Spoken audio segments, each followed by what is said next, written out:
They say curiosity killed the cat, but nobody ever tells you what it does to a woman who thought she was loved. My name is Nora, and this is the story of the night I wished I'd just stayed asleep. It was 3:17 in the morning. My husband was breathing softly beside me. His phone buzzed once, twice, 3 times, a sound I'd heard 1,000 nights before. A sound I'd ignored 1,000 nights before. But not this night. This night, something whispered in my ear, something cold, something that had been waiting for years, patient as a spider, to finally drop its web right in front of me. Unknown number. She knows. What do we do? I wish I could tell you I put the phone down. I wish I could tell you I rolled over, closed my eyes, and went back to the dream where I was still happy. But I didn't, and 3 hours later, my whole life was over. Comment below. Would you have checked? Or would you have been smarter than me? Because what I found made me wish I'd never learned to read. Let me tell you about my husband. David, tall, kind. The kind of handsome that makes other women look twice, then look away embarrassed when they get caught. We met in the most ordinary way, a coffee shop, a rainy Tuesday. I was reading a book with a broken spine, and he sat across from me and said, "That is my favorite." It wasn't, he'd never read it. He admitted that later, laughing, said he just needed an excuse to talk to me. That was David. Charming, effortless, the kind of man your mother tells you doesn't exist anymore. We dated for 2 years. He proposed on the same street where we met, got down on one knee in the middle of a crowd. People clapped. Someone filmed it. I still have the video somewhere. I can't watch it anymore. We bought the house, the one with the white fence, and the garden I always wanted. He built me a bookshelf with his own hands, crooked, imperfect. The most beautiful thing anyone had ever made for me. For 7 years I thought I was the luckiest woman alive. 7 years of morning coffee together. 7 years of him leaving love notes in my lunch bag. 7 years of falling asleep, wrapped in arms that felt like home. I never once doubted him, not once. That was my first mistake. It didn't start with a phone. It started with the parking receipt, a close-up of a paper receipt, date and time visible, 11:47 p.m., a hotel logo. I found it in his coat pocket. The 14th of February, Valentine's Day, the night. He said he was working late. I remember that night perfectly. I made his favorite dinner, beef bourguignon. Took me 4 hours. I lit candles, wore the red dress he liked, the one with the lace collar. He called at 6 p.m. Voice tired, apologetic. "Baby, I am so sorry. This merger is killing me. Don't wait up." I told him it was okay. I always told him it was okay. I ate alone, packed the leftovers, blew out the candles, one by one. The receipt fell out of his pocket the next morning. When he was putting on his work shoes, I picked it up. I saw the date, I saw the time. I saw the name of a hotel downtown. I asked him about it. He looked confused for 1 second. Just one. Then his face cleared and he smiled and he said, "Oh, that. My boss had a late meeting. I drove him there. Poor guy was too drunk to get an Uber." And I believed him, because that is what love does. It makes you believe. Comment if you would have pushed harder, because looking back I see it now. That was the first thread, the one I should have pulled, but I didn't, and the threads kept coming. After that I started noticing things, little things, things that didn't mean anything on their own, but together they were a map I was too afraid to read. He started taking his phone to the bathroom. Every time, even for 2 minutes, even when he was just brushing his teeth. He started working late more often, twice a week, then 3 times. Then every Thursday became meeting night. I found myself Googling things I never thought I'd Google. Signs your husband is cheating. How to tell if he is lying. I'd read the articles. I'd close the browser. I'd tell myself I was being paranoid. I was so desperate to be the cool wife, the trusting wife, the one who didn't nag, didn't question, didn't let her anxiety ruin a good thing. I convinced myself I was the problem. Maybe I was too needy. Maybe I expected too much. Maybe I just needed to give him space, let him breathe, be the woman he fell in love with, the one who laughed, the one who didn't ask questions. So I stopped asking. And for 6 months, I pretended everything was fine. Her name was Sophia. I found her by accident. I was looking for a recipe. David had mentioned wanting chicken parmesan. I opened his laptop. Mine was broken and typed in the search bar, but the search bar had a memory, and it remembered her. I stared at the screen for a long time. My heart wasn't pounding. It wasn't racing. It was just quiet, like the moment before a wave hits, when the water pulls back and the beach goes silent and you know something is coming, but you can't move. I clicked. Her profile was public. Her photos went back years. And there, in a photo from 3 months ago, was a man's hand on her shoulder. I knew that hand. I knew the watch on that wrist.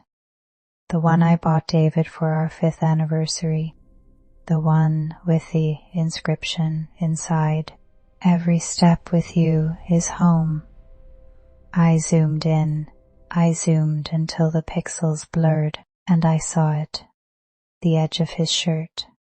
The one I ironed that morning. The one I kissed him goodbye in before he left for work. I closed the laptop. I went to the bathroom. I locked the door. I sat on the floor with my back against the tub, and I didn't cry. I didn't cry because crying meant it was real. And if it was real, then the last 7 years were a lie. And if the last 7 years were a lie, then I didn't know who I was anymore. Comment your answer, because I did something that night.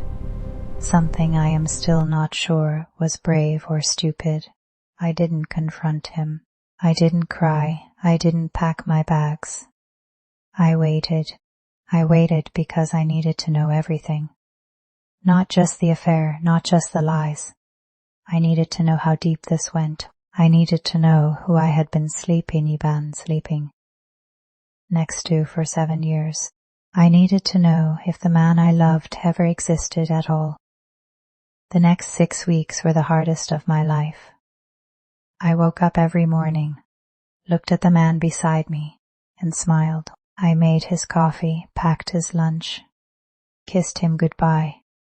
The same routine we'd had for years, the same routine I used to love.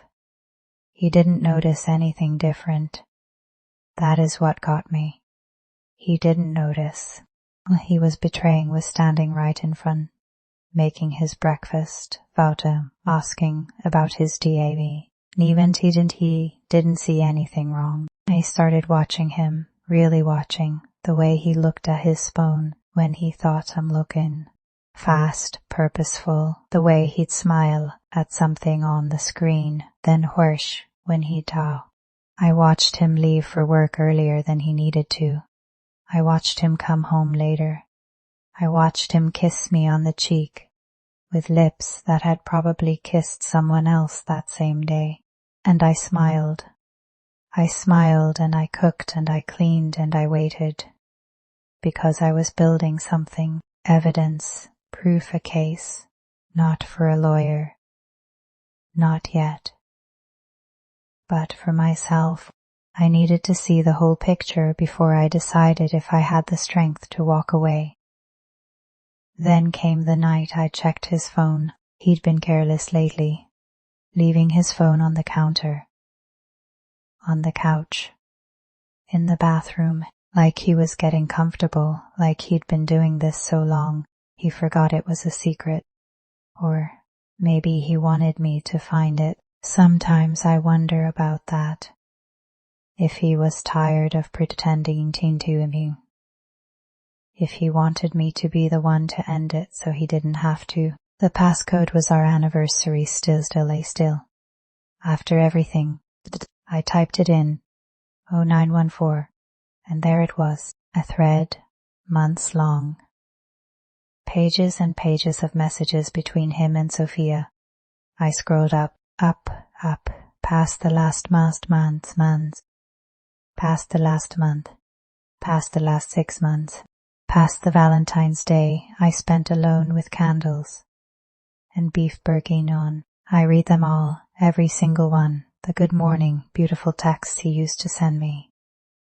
The can't wait to see you tonight messages, the photos, the plans, the future they were building together that I wasn't in. He was waiting for the right time. For 2 years, he'd been waiting for the right time to tell me that our marriage was over, that the life I thought we were building was actually a demolition, that I was the only one who didn't know the house was already sold, until my eyes bunned, until the words blurred together, until I couldn't feel my fingers anymore. And then I saw the message that changed everything. The account, not the affair, not the lies. The account, what account? I put the phone back. I lay down. I closed my eyes. And for the first time in 7 years, I was afraid of the man sleeping beside me. Not heartbroken, not betrayed, afraid.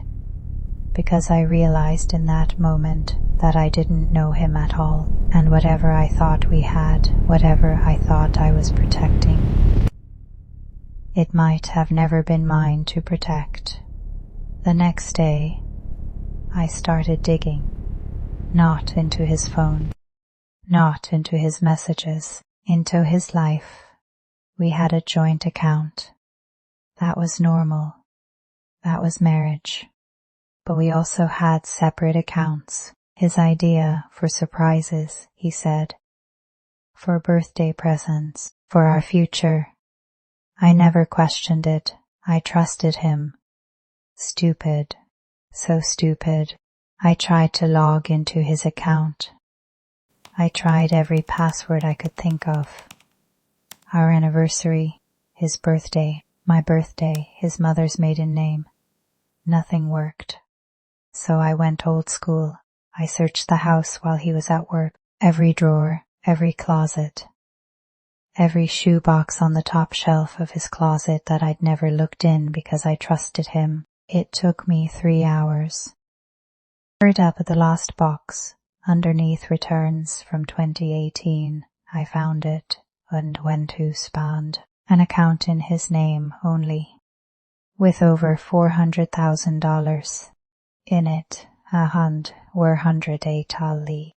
For years, while I couponed for ruse, while I bors, cuvors, was cofer same winter, core 6 years, while I worried about money every single day and worked overtime and asked for nothing. He was hiding almost $500,000 from me, and Sophia knew about it. And Sophia said she can't find out about that. This wasn't just an affair, this was a plan. And I was the only one who didn't know. I'd already been erased from it. Have you ever looked at your own life and not recognized it? That is how I felt. I walked through our house, my house. I thought everything looked wrong. The wedding photos on the wall, the couch we picked out together, the garsen I planted with my own hands. It all belonged to a woman who didn't exist anymore. A woman who believed in love. A woman who thought she was safe. I looked at David differently now. Not as my husband, not as the man I loved, as a stranger. And once you see someone as a stranger, you can't unsee it. Every smile looks calculated. Every I love you sounds rehearsed. Every touch feels like a transaction. I started sleeping, not touching him, not moving closer in my sleep like I used to. He didn't notice that either. Or maybe he did. Maybe he was relieved. I knew I had to leave, but I couldn't leave without answers. What was the money for? What were they planning? What did Sophia mean when she said, "She can't find out about that"? I needed to know how deep this went. Because if I was going to walk away, I needed to know what I was walking away from. And if I was going to fight, I needed to know what I was fighting. So I did something I never thought I'd do. I called her. Comment what you would have said. Because I had no script, no plan. Just a phone number and a rage so deep, it felt like drowning. I called Sophia on a Tuesday afternoon. And what she told me made the affair feel like a paper cut. She answered on the third ring. Hello. Her voice was warm, friendly. The voice of someone who had never done anything wrong in her life. I didn't say anything for a moment.